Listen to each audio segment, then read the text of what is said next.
लहर टीवी की तरफ से तमाम नाजरीन को अस्सलाम वालेकुम कहते हैं। बॉलीवुड के मरूफ अदाकार सुशांत सिंह राजपूत ने खुदकुशी कर ली है।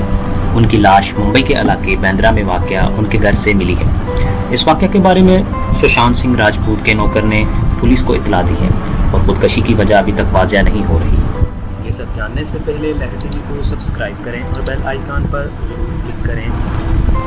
सन 1986 को इंडिया के शमाली रियासत बिहार के शहर पटना में पैदा होने वाले सुशांत मुंबई में अकेले रहते थे। उन्होंने इंजीनियरिंग की तालीम मुकम्मल करने के बाद फिल्मी दुनिया का रुख किया था। इब्तिदा में बैकअप डांसर के तौर पर काम करने वाले सुशांत सिंह ने किस देश में है मेरा दिल और पवित्र रिश्ता नामी टीवी ड्रामों में भी काम किया। 34 साल सुशांत सिंह राजपूत ने रियलिटी शो झलक दिखला जा में भी शिरकत की, जिसके बाद उन्हें फिल्मों में ब्रेक मिला और उन्होंने हालिया बरसों में कई अहम फिल्मों में काम किया। उनकी अहम फिल्मों में detective Byomkesh Bakshi, the untold story MS Dhoni, Kedarnath, Kai Po Che Chhichhore जैसी फिल्में शामिल हैं। The untold story MS Dhoni के लिए उन्हें फिल्म फेयर अवार्ड में बेहतरीन अदाकार के लिए नामजद भी किया गया था। इसके अलावा आमिर खान की फिल्म पीके में उन्होंने पाकिस्तानी लड़के सरफराज का किरदार निभाया था, जो सरहद के दोनों जानिब बेहद मकबूल हुआ था।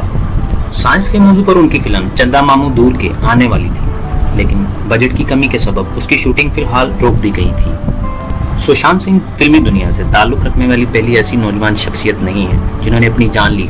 गुज़िश्ता बरस दिसंबर में सुशांत ही की तरह टीवी से अपने करियर का आगाज करने के बाद फिल्मों का रुख करने वाले अदाकार खुशहाल पंजाबी भी बांद्रा के इलाके में ही अपने घर में मुर्दा हालत में मिले थे। इससे पहले सन 2013 में नौजवान अदाकारा जिया खान भी मुंबई में ही अपने फ्लैट में मुर्दा पाई गई थी।